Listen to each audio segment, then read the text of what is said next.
idea, we do have an article with an update on that back table that's an interview with Trevor. So the first question for the panel is, why was it important for you to make or be part of this film, and what was your experience like?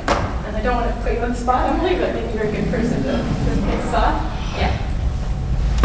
I don't know. I sort of said it in my my intro, but I've just always been very interested in disability issues, growing up with my sisters, and sort of I just saw this online and no one else was talking about it. I saw maybe 3 other articles by random news publications, and no one was talking about it, so I felt like I have a camera, I can do something, so I got hooked up with Ron, and then I found Trevor through Ron, and I found Mitchell online, and sort of just went from there. And it by no means is like a total encompassing kind of film, it's very much a starting point. But yeah, I hope at least some people learned some things and that it got you thinking about ODSP and about the system that we're in. Yeah. Hey everybody, I'm Mitchell Tremblay, or ODS Poor on Twitter. I found it really important. Thank you. I found it really important to bring my life or my lived experience to this documentary and a lot of my other advocacy, because for a good 20-something years I was silent. I was focusing on survival. I was homeless at 18 and put onto Ontario Works, which is another horrible program for a whole different documentary maybe. But the wait time for ODSP was 7 years. And so by the time I got onto ODSP, it was 2008. Now it's 2024 and my whole life is gone. I still feel very much like I said in the video about MAID and how it is coercive towards me. Some of my places that I've lived in, with those 7 times being homeless, were abusive and full of trash, and I couldn't lock my door, and there was a landlord once that even pulled a machete on me. And so over those times of losing stuff, relocating, not having support, mental or physical health support, I developed further mental illnesses like agoraphobia, which I'm fighting to be here today, and bulimia. When it gets really bad, I just start to throw up anything I'm eating. And so when they say they're opening up MAID in 2027 for people with just mental illnesses, those are 2 mental illnesses caused by poverty right there. That would put me in line to apply for MAID even further. And so that's where a lot of my battle's been in. I've really focused online because of my anxiety. I can't do groups or constant meetings and in-person stuff. So I've been doing Zooms and things like that. And so I really thought it was important, as one of the first millennials born in 1982, to bring kind of my own game to this advocacy, which is mostly based on Twitter. But I have done some stuff, like I was at the rally and the video there as well. So.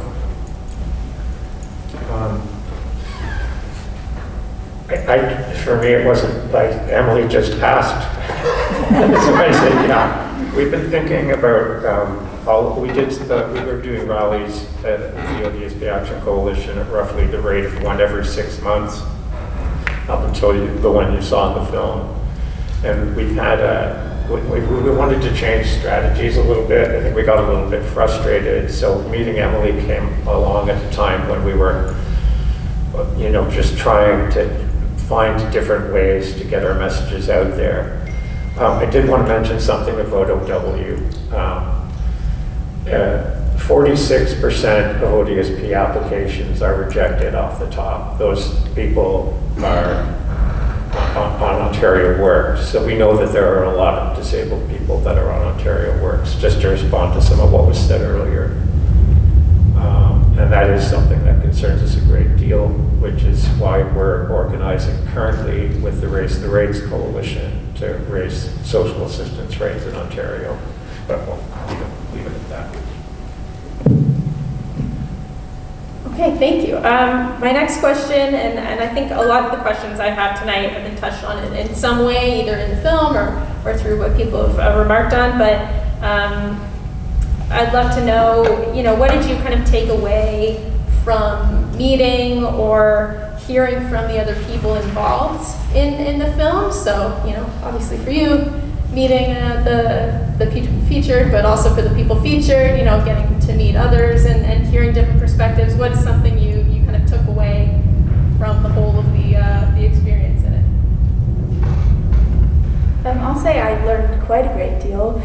this, but I think one of the most things that stuck out to me was that sort of the system of ODSP constantly creates more of its own recipients.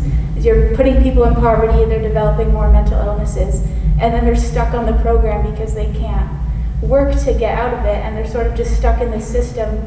And the system that a lot of conservative politicians tend to critique as it's a waste of money. They're not helping anybody get off of the program.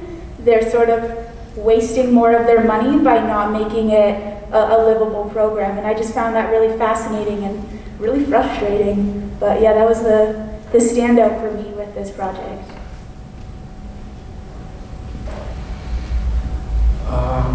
I didn't really have much, because I didn't really meet anyone other than the people who came to my house. It was a really hot August last year when we filmed it. We were all sweating and we kind of bonded over that. But I guess I don't have any family. I haven't spoken to mine in more than a decade. What I really took away was the fact that people like Emily do have siblings or family members who have disabilities. And that is strong enough to drive somebody to make something like this. And that maybe we can count on pulling that out of people in society and just be like, listen, you have somebody in your immediate circle who's dealing with having disabilities. So why don't you start a campaign or do a documentary or do anything along those kinds of lines? And so it was really great to see that and to see, standing up for family. It must feel really good, and it's something so close to your heart. I remember when we were meeting, it was always, this is a very serious issue. This isn't a game. I want to get this right, was Emily's kind of focus, and I think you really did.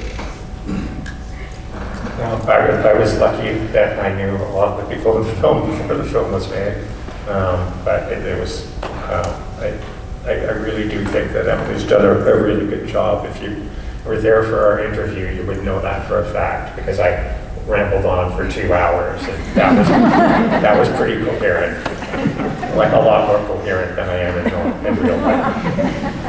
So, thank you. That was very, you would never know. That seemed like it was lines off the page. That was wonderful. So something, and I wanted to just add, just in terms of things learned to what you said about, ODSP creating, its own recipients through its, insufficiencies as a program. When I was interviewing Trevor about the Canada Disability Benefit, I also learned that ODSP has an asset maximum. So you actually can only have a certain amount of pretty nominal funds in your bank account to even qualify for ODSP. So not only does it keep you poor, it actually makes you poor to have to, you have to, dispose of your funds or get money orders or overpay your credit card, however, to even get this level of support. So, pretty shocking, top to bottom. And speaking of Trevor, in the film, Trevor says, advocate, educate, demonstrate.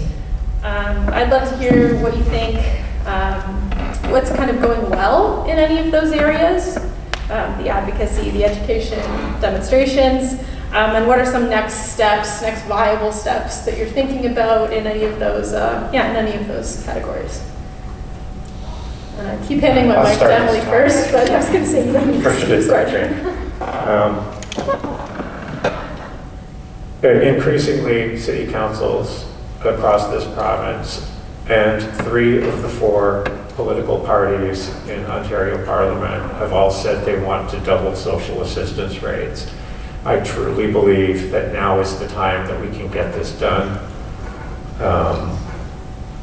Groups that are politically on very different pages from me, like Amnesty International and Human Rights Watch and the United Way, all are advocating for doubling social assistance rates right now.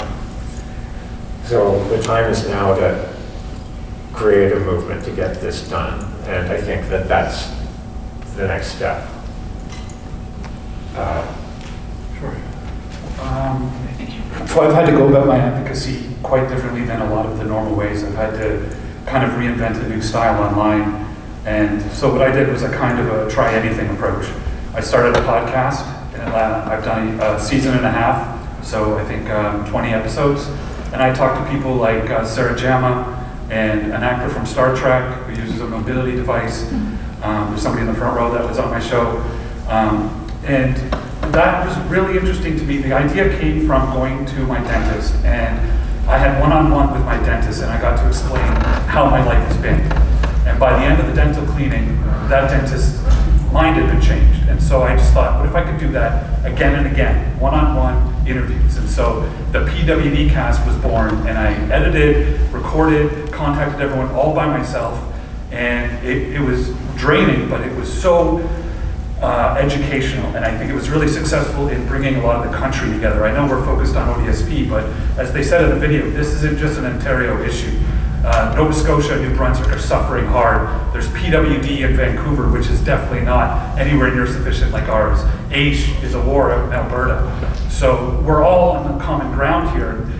What I did with the podcast was I just called into people and I just talked to them where they were, whatever province they were, wherever they were, what they were dealing with, Ehlers-Danlos or Parkinson's or cerebral palsy, and what their life was like. And that really helped a lot of people, including people in my circle who don't deal with disabilities every day and still have that sort of phobia where, do I look at a person with disability, do I not? You know, I call it the wheelchair phobia, where you never know where to look when you're somebody who hasn't dealt with disabilities. You either look at the wheels, you look at the person's face, or you make no contact at all. And that decision has to come through your mind. And so that's part of that fear and that demonizing culture of people with disabilities, especially on ODSP. As we mentioned, the politicians have been vilifying us for decades, going back to Mike Harris when he cut ODSP by, I think, 40% or half even. And so this is a long-term thing. And this isn't without consequences. We lost a member of our community recently on disability Twitter, where I do all my work. Her name is Erin O'Neill, and she was facing an eviction July 23rd. She lived in Ottawa. She was on ODSP, and she couldn't face it, and she ended her own life just a couple days ago, instead of having this eviction and dealing with the agoraphobia in a shelter. And, you know, ODSP, we don't really talk about it. We've got two white males up here. It disproportionately affects women, people of color, Black and Indigenous women in particular. And they don't get time to tell their stories because they're out surviving right now, just like I was, and just like you were. We all have a time where we're surviving, and then we switch into a different mode. And that's my advocacy mode. And so with the podcast and then reaching out, I had Jan Arden have me on her podcast, and I explained the other side of MAID to her. I had the Green Party come on with a YouTube video with Mike Morris and Elizabeth May, and I just brought up disability in Canada. What's it like? What's MAID going on? What would you do in power? And all these little tiny things, they're not the same as the physical advocating, but it's still different, and it's making a big move. At least, like I've got a lot of people who are helping out and who are feeling, I don't know, motivated even though we have no hope, which is kind of hard to describe. That's how we mostly feel. Yeah. Yeah, I'll speak a bit more to the next steps I have with this project, because sort of really, I only really got more people interested by the time I had finished it, and so there are more people reaching out saying, I want to be a part of this, I want to be interviewed. And so my hope is that this fall I can do maybe just like a short little self-funded web series with like 3-minute documentaries of different people on ODSP and showing a bigger, diverse group of people, because it does impact people in very different ways. So that's sort of where I want to see it, because just doing a one-and-done film doesn't feel sufficient. There still needs to be momentum. And I hope this can like gain a bit of momentum, but then for it to continue, I would love to just see, have more people be able to share their stories and have sort of that momentum to continue in it, to bring more eyes to the issue, basically.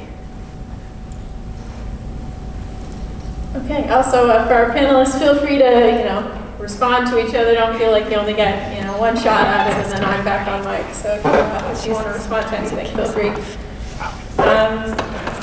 Cool, and very excited to hear about those next steps. That makes complete sense. It's such a beautiful format of obviously some very harrowing content, but I'm not surprised a lot of people have said that they'd like to be featured. So people may or may not know this, but 2023 was a record year for strike activity since the 1980s in Canada, and probably everyone here can relate to the cost of groceries, the cost of utilities, the cost of your mortgage payments if you're making those. every person in Canada, every working person in Canada is really dealing with a cost of living crisis. How are the kind of policies and things that you're demanding related to the struggles that are kind of facing, the broader group? Because obviously to make any kind of meaningful political process or progress, it needs to be a big, mighty group that can't be ignored. So yeah, how are these issues kind of related in your minds? I know that's a meaty question.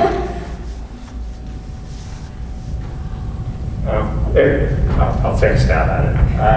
Thanks. It's hard because,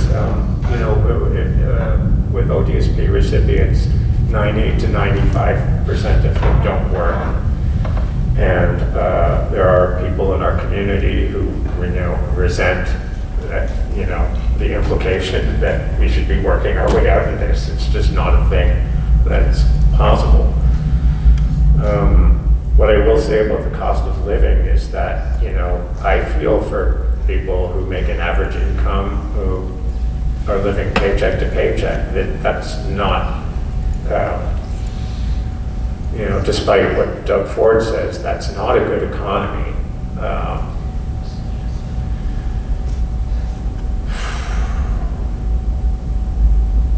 The reality is, like, when you're getting paid 60 grand a year and you can't make ends meet, well, just imagine what it's like if you're getting $15,000 a year, or if you're an OW recipient, like half of that.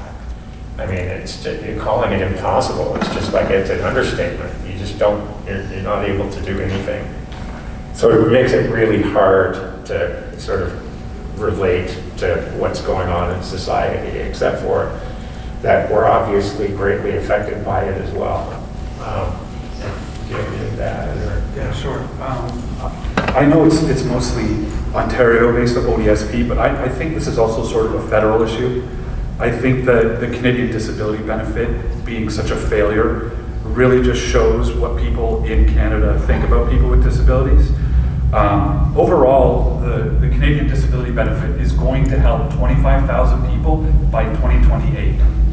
So there is nothing coming for any of us anytime soon, and they've put the disability tax credit as the barrier, even though they pledged for a barrier-free Canada by 2030.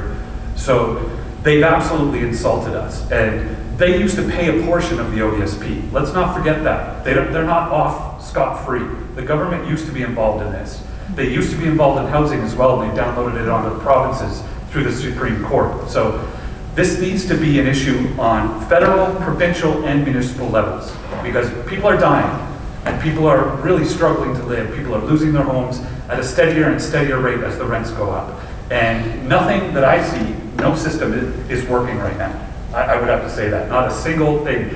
They've gotten rid of some of the surpluses we used to get back in the early 2000s, like a moving fee so you could get more furniture and stuff. I don't even know if they do the bed bug amount anymore if you had bed bugs, which I dealt with once because of the horrible places that I have to choose to live in. And I was priced out of this city, I'll be honest with you. I love Toronto. I miss this place so much. I had to come from Guelph today. I'm about to be priced out of that city next. So I don't know where to go. I can't go to a smaller and smaller town every time. And there's no housing being built right now anywhere in Ontario. Nothing affordable, nothing accessible, and definitely nothing that, is going to be ready if I, face another eviction, which my landlord keeps dropping them at 12s because he can put up the rent $300 and not have people with disabilities living there. And so I absolutely have nowhere that I'm going to go next. And so every single system, I think, federally, provincially, municipally, has been failed. I think we need to hold mayors to account, we need to hold Doug Ford to account, and we need to hold the Prime Minister to account, because this is a three-stage system that's failing on every stage. Yeah, I think it's sort of a product of like late-stage capitalism, where we're seeing that almost every Western government in the world right now is valuing money over people's lives. And I think, especially for people who are working, or who are more upper middle class or middle class, we sort of have to recognize that they won't necessarily just stop with disabled people. There will come a point, if this continues, that more people will be living in poverty, and It's not something that you'll just be saved from because you aren't disabled. We are seeing them really scarily where politicians are just getting money and money and money.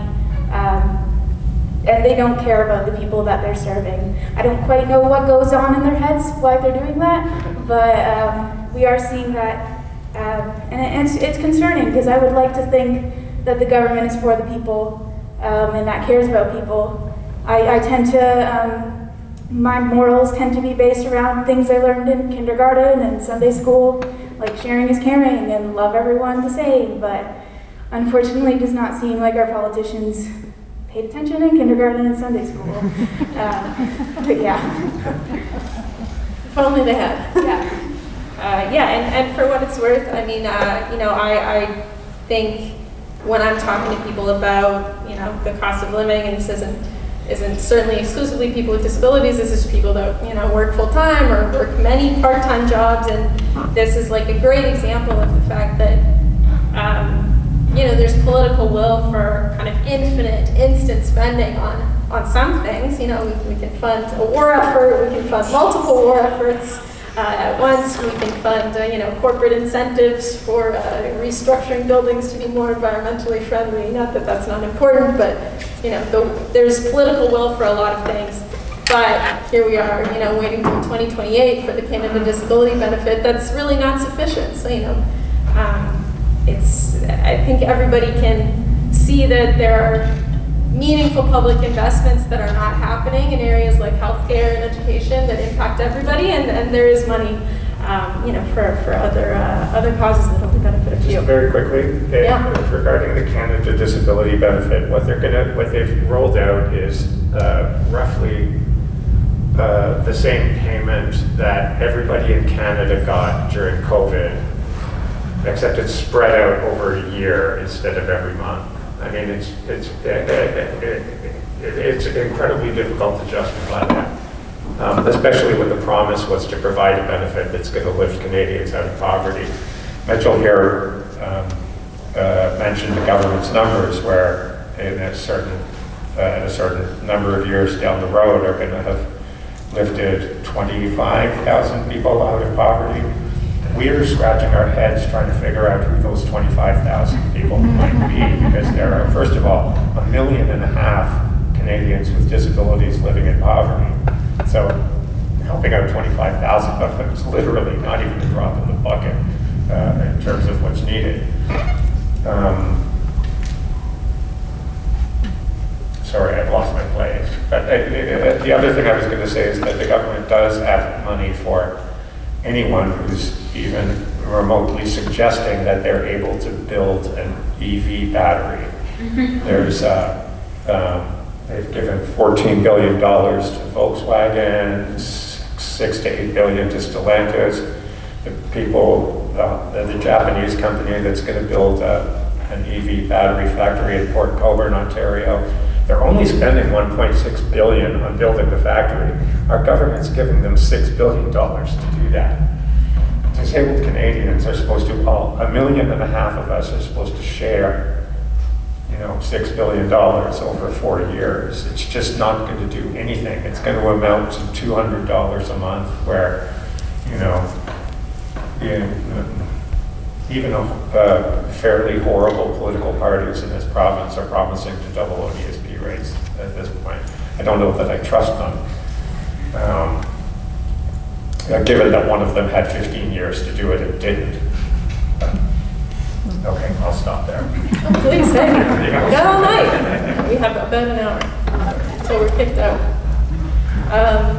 Okay, so, this has been touched on, what organizing means for people with disabilities.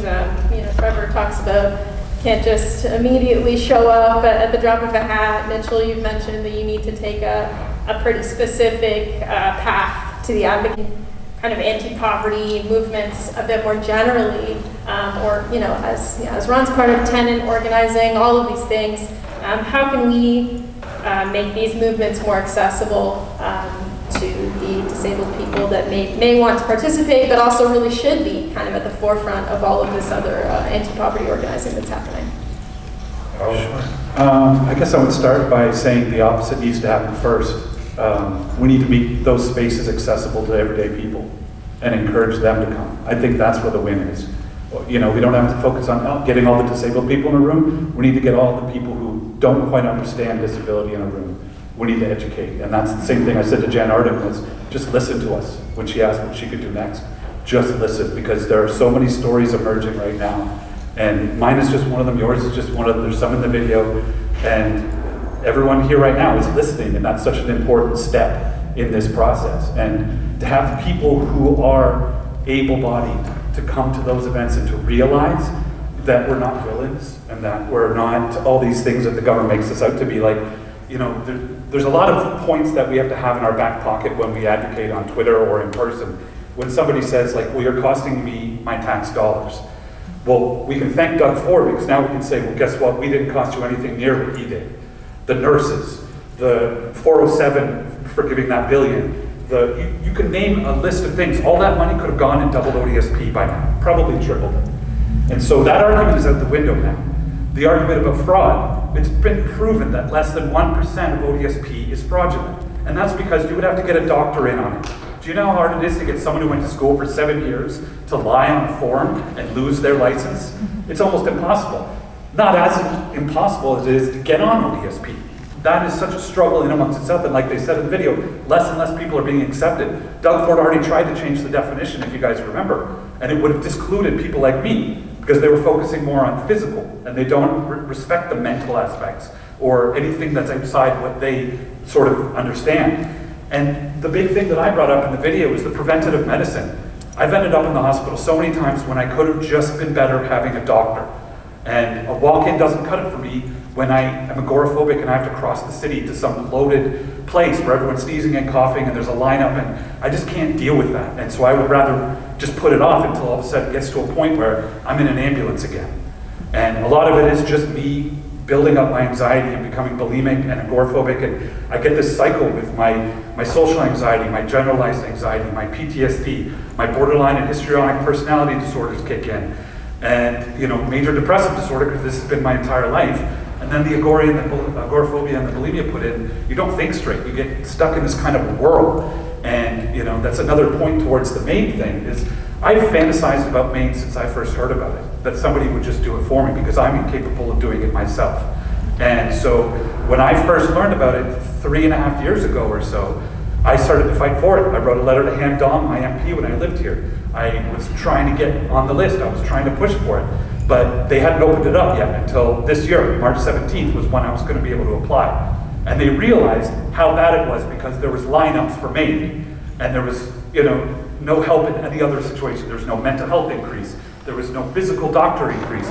There was no help with the food banks, which are just literally drowning with the flooding here in Toronto. The food banks underwater. So they've never put any backup system, and they're forcing us through this front-end system. And to me, to what Isabella was saying, I really like Poof and the work that she does, but she's wrong, because MAID is coercive at its core to people like me. I believe that MAID should exist for people who are end of life and people who are close to end of life, and that can be a discussion between them and their doctors. But when you start opening it up for mental illness, and the cause of the mental illness is the homelessness, the starvation, these ODSP amounts not being enough, maybe stress from your previous life. We haven't even talked about what happened before all this, my trauma before this. I have a whole podcast episode just on what happened to me. We're starting here with you guys when I was 18 and entered the system.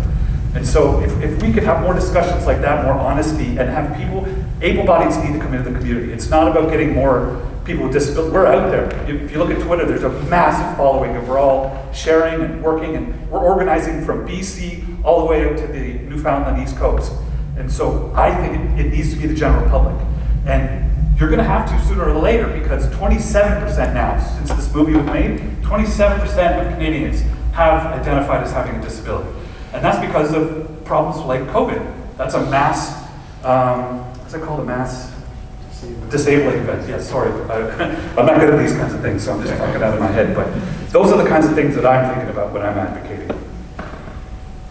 Just to give people an idea of the scope of the issue with MAID, I don't know if you keep track of the numbers, but in 2022, 13,000 people died using Canada's MAID system. That's 4% of all deaths in the country. Countries where they've had medical assistance and dying for over 20 years have never reached that 4% level that we reached almost right out of the gate. So there's a very strong argument that we're not doing it right, just objectively by looking at numbers. But it is an incredibly coercive. It's an incredibly coercive thing. I'd be inclined to say I'm opposed to it if it wasn't a medically necessary thing, but I really do feel pretty strongly that it is.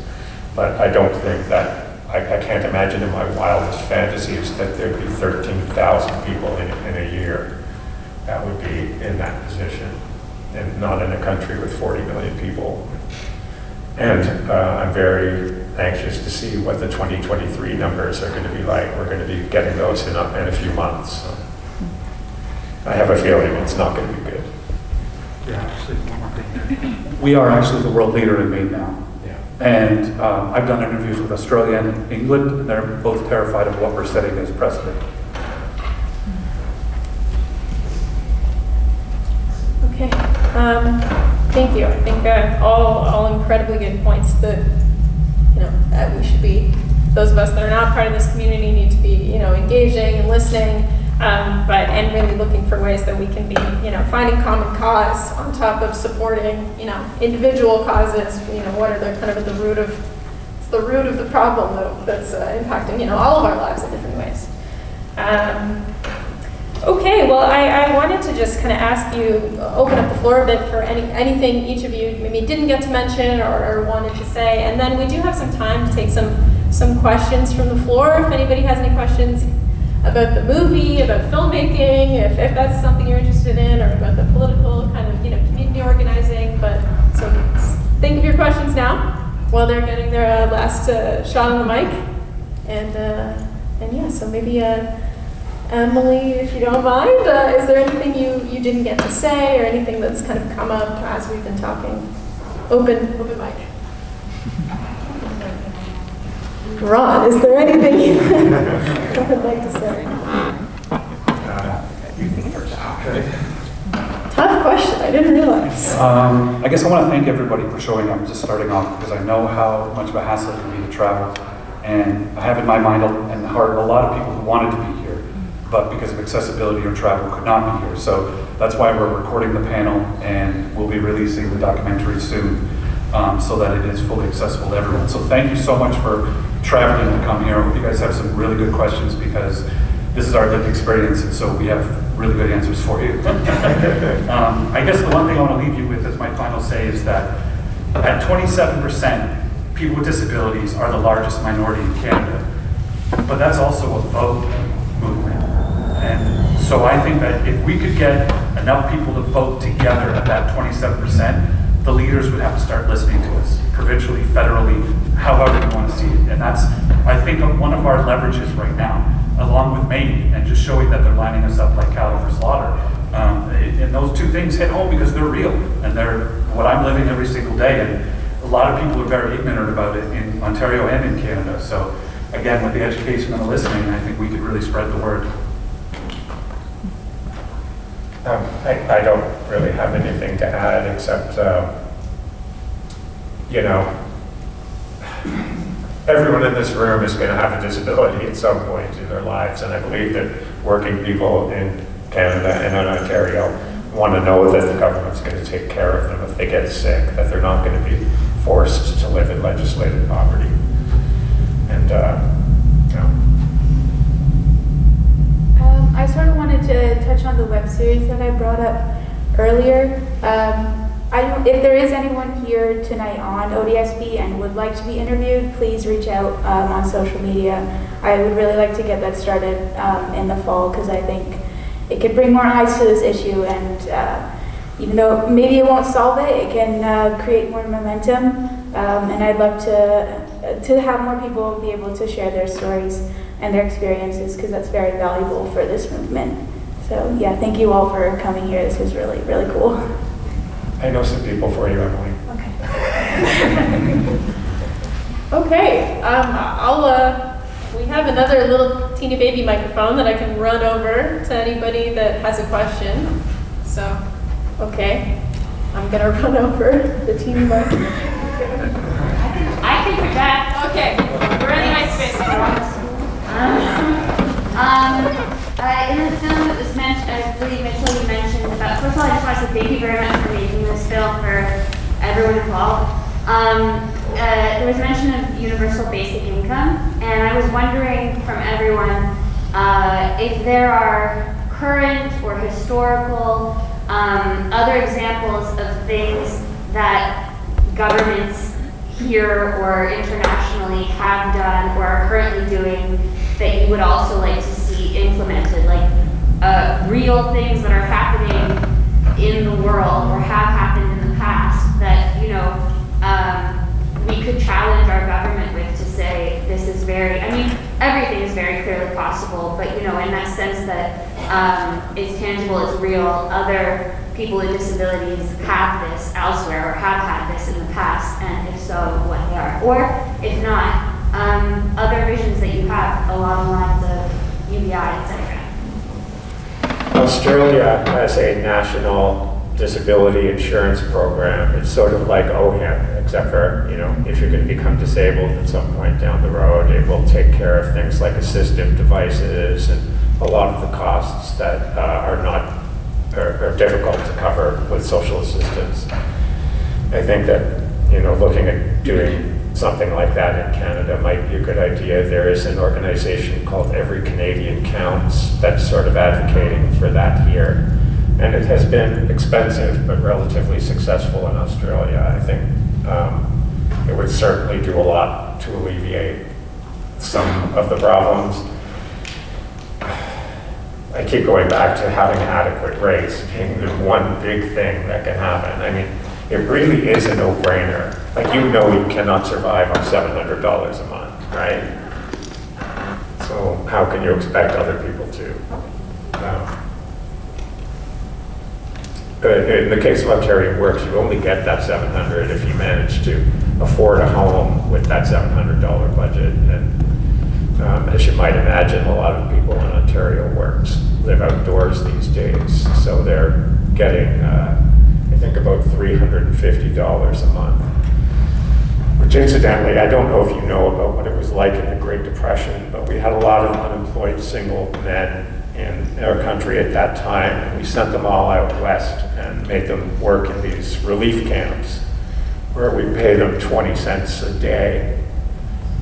I don't know, I haven't actually done the math, but I reckon that we're not much better off than that these days, right? We're not.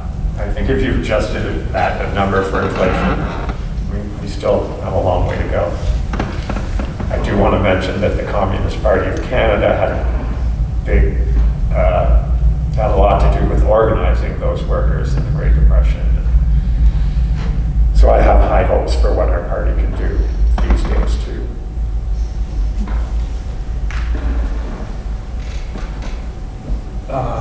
Yeah, so my first thought was the same one that he had, the NDIS, National Disability Insurance Scheme, as they call it in Australia, or the NDIP here. I work very closely with Hugh Barrett, who runs Every Canadian Counts. I've hosted some of his podcasts. We did one in December, January, and February, and hopefully once he's done traveling, we can do a couple more. All I did was host them. I'm not affiliated with any organization or political party right now. I'm completely doing this solo. But I did want to add that there's a beautiful program in Quebec that is kind of a hybrid of disability support and basic income. And there's a lot less penalty on the husband/wife on their income. It's like a bigger, higher ceiling. It's just kind of, it's kind of like a form of what ODSP could be if we all got to have a say in it and go down the line with it. Like, I'm keeping eyes on it because it's very new and it's still not sufficient, is what I'm hearing from the Quebecois that I speak to. So we'll see how they roll it out, if they fine tune it. Maybe it's something we could copy and paste to every other province, because I fully believe that we need the trifecta of a basic income, the ODSP, and the National Disability Insurance Plan, so that all three are covered. Because with something like the Canadian Disability Benefit, you're not going to be covered under 18. And disabilities don't stop at 65, but you're not going to be covered over 65. And so all those holes will be refilled with that National Disability Insurance Plan. And, you know, like all three would just cover each other's bases and just, it would be a nice safe zone to live in for a while, I think. So I would look into those programs. Yeah, I would speak to the UBI thing. I know there have been a lot of pilot programs. I believe there was one in Hamilton not too long ago, and it actually saved the shelter system thousands of dollars. So I'm very confused as why we are not implementing this. Not only is it benefiting people, but it is saving the province money. But yeah, there are people who are working to do more of these pilot programs, and I hope the politicians at least listen and see the facts that you will not only save people, but you will also save money. So yeah. One thing I would add really quickly to that, sorry, I forgot, what were you just saying? I just forgot my thought because I was trying to remember mine. Yes, the Hamilton one. I did speak, there's somebody named Spicy Tuna on Twitter who was enrolled in that program. And like her name, she is spicy about it. Basically what happened there was Kathleen Wynne scheduled that all up and had it in place. And Doug Ford took over and canceled it right the second he got in. And so now there's a massive lawsuit. So it's going to cost us more anyway. So it's not like it was a cost saving measure. There's a massive lawsuit. Spicy Tuna and a couple others are members of it. I go to some basic income Twitter spaces, and that's how we had a conversation about that. There was some big American millionaires that like to come up here and really push it because we have Bill 233, I think it is, in the House right now, which is the basic income bill through Kim Pate, who's an amazing governor. If you ever want to look up a political hero of mine, that's Kim Pate right there, fighting for us hard. Same with Mike Morris. He's out there every day fighting for people with disabilities. Even though he's from Kitchener, he'll fight for people from Alberta. So there's people out there, there's politicians out there, but we need a big change. Were you picking up the mic to? Okay, wasn't sure. I didn't want to interrupt you, Ron, if you were about to get back on. But I will say too, just thinking about, you know, we talked a lot about tonight about, you know, poverty really induces disabilities and puts you in, you know, these positions where your mental health will deteriorate. Maybe you're not able to, you know, proactively care for your health, which ends up taking these terrible tolls. So there's a lot of things like EI is abysmal. The, you know, vast majority of Canadians do not have a pension and will not have a pension. So there are a lot of kind of general, you know, what you think of as maybe more of an anti-poverty measure rather than something that's strictly related to disabilities and people with disabilities. But there's a whole kind of host of programs that could be caring for people and setting them up to not need even a very responsive and very effective program if ODSP was like that. So really all of our kind of social assistance and social security net needs to change pretty dramatically. I saw another hand in the same row.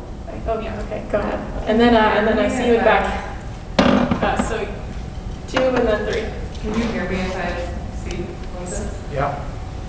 Project. What are the challenges that you... Do you think somebody hears what you're saying? You heard Swechko? Please give us your best projection voice. Thank you very much. Or do you want me to run you the mic? Sure, and then I'll pass it to the next person.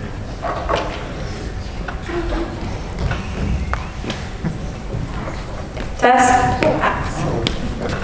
Not a baby mic at all. Hello? Yeah, my question is, despite the challenges of accessibility and widespread poverty amongst the disabled community, what are your coalition building tactics for the ODSP Action Coalition? And how do you overcome those challenges? I have to tell you, it's hard to get people out a lot of times. You know, when you're organizing a rally and you know that a significant number of people can't afford the TTC fare to get to it, it's disheartening. I guess it's, you know, when there's a will, there's a way. We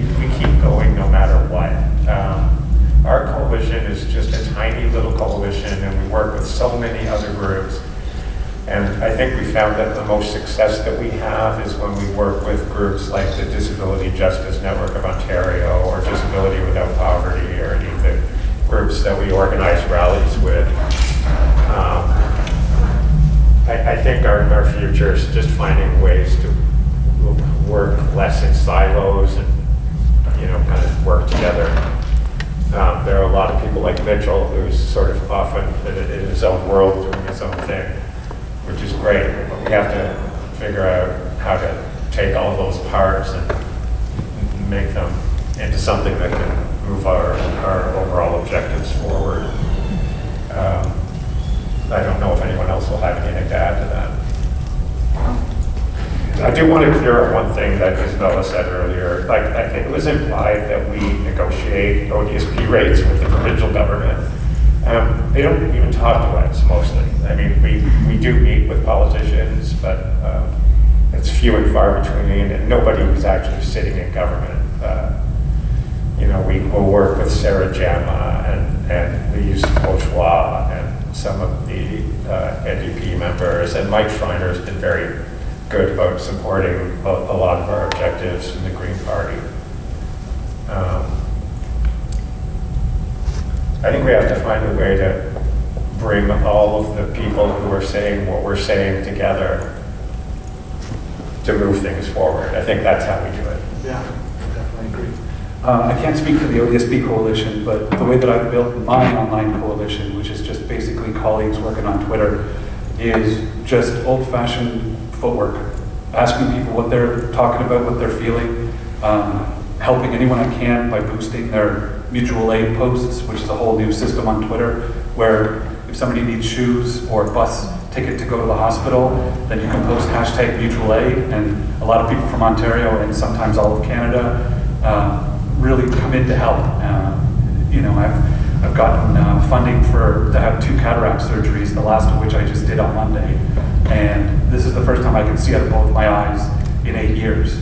So that system is something that we've had to build online. It's specific to online, but just old-fashioned footwork. I've been doing this only 2.5 years. I don't have anything on any of the other advocates. I was just surviving before that, and when I got to a place that was safe enough, then I started to realize, wait a second, why am I living like this? Why is my life shit? Why can't I do anything about it? And that's when I started to, and that was about 2.5 years ago. I just started a brand new Twitter account, ODS Poor, and I just started going. And then I started having guests and podcasts and launched a whole website that was a Facebook variant for just people with disabilities. And, we host spaces where we can just all vent, and we all kind of have gotten to know each other, whether we're poor and we're fighting forest fires out in BC. We have a member right now who doesn't have the money for a taxi and has 2 kids and a dog and doesn't know what she's going to do. And then, like I said earlier, Erin O'Neill, who just passed away because she was facing the ultimate choice that I'm going to have to face sometime soon. Is my agoraphobia going to be too much for a shelter? Yeah. Am I going to survive on the streets this time? Probably not. I've slept under bridges. I've done the streets. I can't do it again. Not at this age, not after everything I've been through. And so that's why Still Made is on the table for me. I will never say no to it because my life is nowhere near the semblance of normality that it's measured by in society. And it has never been since I was very young. And so I'm still trying to survive, but I've found a way to turn all of that anger and hatred that we keep having surface up inside, I turn that into energy. And I just tweet every day. And I'll find an article and I'll retweet it. I'll email someone, I want to interview you, Elizabeth May, or Jen Arden, you got to have me on your podcast because you had it wrong about me. And I just keep going. And it's just solo, and no one's backing me other than the mutual aid stuff. And we've just built a community there. And it's respectful, and we've learned about forgiveness, which I think is another thing that is a big problem in our advocacy circles. It's like if you and I have something in common, but then all of a sudden you're not a masker and I throw you out the window. We got to have a couple points in common here. We can't just throw someone out the window for one thing being wrong with them. And it's across all advocacy. It's just like, we don't need to agree on everything. If we agree on 3 out of 5 points, that's better than the rest of society. And we need to start looking at that as a win and start building back relationships and being people to each other, whether it's online or in person. I think we have to extend that thinking to other areas outside of disability advocacy for what it's worth. I mean, I'm a communist. I don't know if many of you in the audience are, but we generally find a lot of trouble with, or we take a lot of issue with other communists. Just saying. We could be doing better. We could be doing better working with each other, I think. Thank you. Okay, thanks. Okay, so there's a question, black shirt in the back. If you wouldn't mind passing the mic, thank you very much. And then I think there's another question up there, and then I believe the singer of the song would also have a question. So we've got, I think, 2 questions before you, and then maybe we'll finish up with your question. Okay. Okay, are you able to use the teeny mic? Okay. Hello, okay. This is just a quick one. I was just kind of reflecting after watching this documentary. Do you think with the fact that we're sort of barreling towards an aging population who's inevitably going to get, boomers are some of our most conservative voters, but also by and large are going to be our most disabled population, do you think that will affect the landscape of activism, or do you think it'll just create an increased socioeconomic gap between like wealthy disabled people and poor disabled people? Or could there be solidarity to be had? Very good question. I guess I would start by saying, if you look at long-term care homes, we're not going to have to worry about that population too much longer if it keeps up like this. We're killing seniors, we're killing disabled, we're killing the poor in equal measurement. So I can't relate to the boomers. And I'm the first millennial. I was 1982, which is that first year. But I can relate to Gen Z, and I know their terms, Riz, no cap, all that. I'll go into it later with some of you. But I don't reach up backwards, if that's what you're asking. There's really a huge gap there between me and the next generation behind me, because a lot of them is that hard work, blue collar, disability is a grift. It's all that ingrained politics where they didn't have alternative thoughts like the internet give us, where we can go find our own truths as we define them as truth, right? Which is the world we live in again. And so I think the gap's going to get bigger. I think they're going to solidify themselves in their stubborn old ways. And unless we get a Biden pass the mic moment where somebody else can step in younger and actually change the course of Ontario and Canada for the better, then it's just going to be that post-corporate world of whatever the crap. We're all going to have Nestle water in our backyard drooling and all that kind of stuff. We're allowing that to happen by being complacent as a society. And I think that's my 2 biggest worries about Ontario and Canada are greed and complacency. Because it's basically you're either one or the other if you're not with us. You're either greedy like Doug Ford, or you're complacent like a lot of his followers where they don't quite understand the full story, or they're relying on old, tired tropes that, everything's a fraud and all those kinds of things. And what I say to those people when I've got a one-on-one with them is, I say, okay, so ODSP includes car accident victims, because I've talked to a couple on my podcast, and you can't predict that. If it's not your fault and you're disabled and you're on ODSP and all of a sudden your husband or wife is struggling and your kids are struggling and you have to build a ramp. My mom was in a car accident when I was a kid. I remember how bad it was, but she didn't get accepted on ODSP because she was just using a mobility device for a little while and then had to do a bunch of rehab and all that. So we had to sue the city because the accident was on black ice out on a country road where I lived. But to see that when you're a kid, to have your entire household change, and then to have it be a system that's so inadequate that I hear stories about CAS all the time, Children's Aid Services taking away kids. They fully know the amount is not adequate for that household, and they go in and they take the kids anyway. And so it's a failure across the board on every system, at every level of government. And to answer your question again, I really think it's a pass the torch moment. I think we're seeing that shift of those other 2. It was the greatest generation, and then it was the boomers, and then there's some sort of stuck in between, and then it's the millennials and the Gen. Disregarding them. I think we need to respect elders so much more in our country because, like I mentioned at the beginning, the long-term care homes, we're just setting them there to die and having to call in the army to take care of that. That's just a massacre of seniors. I think it was like 11,000 died in long-term cares under Doug Ford. And so, I don't know. I really don't. I think it's going to be a further divide. That's my answer. I'm inclined to agree. I try not to be cynical, right? I really want to believe that things are going to get better. I have to believe that things are going to get better. So I'm hoping that we can educate, and that's the way forward. Otherwise, our future's pretty bleak. Sorry to be so negative.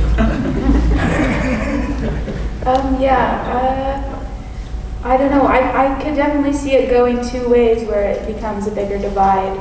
But I don't know if things like this can happen.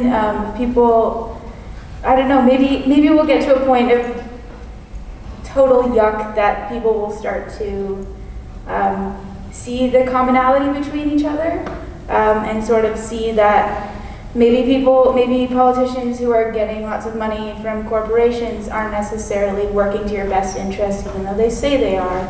And maybe you have more in common with the person next to you than you do someone in a large position.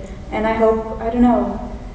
I don't really know where I was going with that, but it's a mass taking of what politicians do. It's not just getting money from corporations. They're stealing our money and handing it over en masse to corporations and military companies. All that aid that's going to the Ukraine is they're going to help people in the Ukraine. That's going to buy weapons. That money is going to some U.S. arms manufacturer.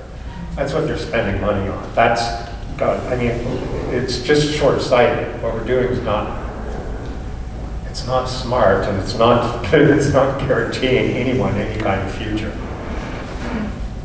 That has to change. I thought there was another question, someone in a blue shirt, but maybe not.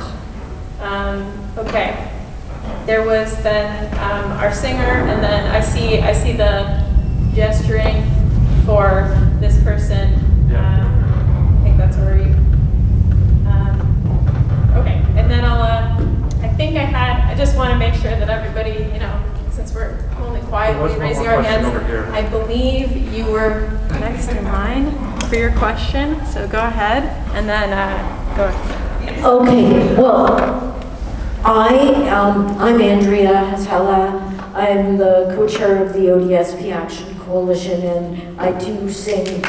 Yay! So, and that was the part of the documentary that I was in. But I would just like to ask everybody here to start by challenging ableist narratives. If you hear them, I would like to see people challenge classist narratives, like people on OW are just lazy and they can get a job and stuff like that. That is, challenging those narratives. And we have been doing this for years, and it can't just be us. It has to be, everybody has to sort of start challenging the narratives of their relatives or of their stuffy old uncles or whatever. So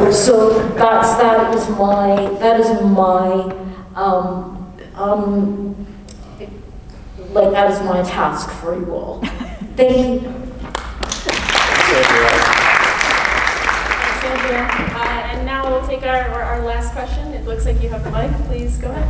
Hi, thank you. Thank you for both the movie and the discussion. It's been really great. I had, I'll stick to the main question I had, which was how much would it cost the government federally to implement either disability insurance or universal or a livable income for all disabled people in Canada, just for comparison to how much we're spending on military currently. The Parliamentary Budget Office, when they were trying to figure out what the Canada Disability Benefit was going to look like, had estimates for how much the program was going to cost.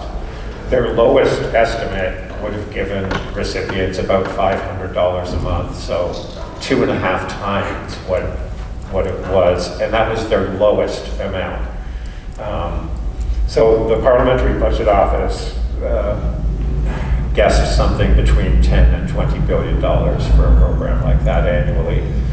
Now, a national disability insurance program would be probably considerably more expensive because it would cover, things like wheelchairs and other assistive devices that aren't necessarily always covered by ODSP. They should be maybe things like service animals. I mean, there's a lot. We don't have time for the list, but does that answer your question? I guess I would just add that anything less than the 80 billion we spend on poverty every year would be a good thing, right?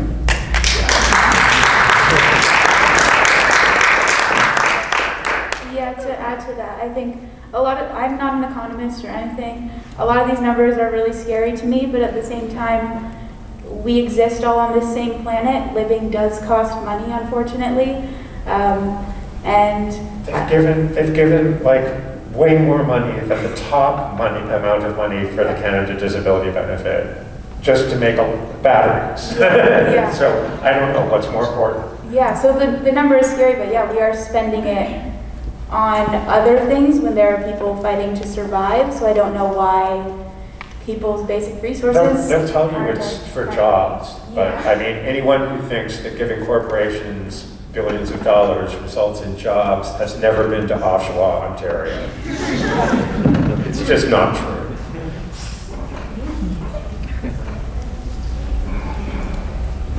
Okay, well, that's gonna do us. It's 10 to 9. So, I mean, thank you, Mitchell, Ron, and thank you so much, Emily, for all your wonderful work and for letting your premiere be at this event tonight. It's been great to hear from all of you, and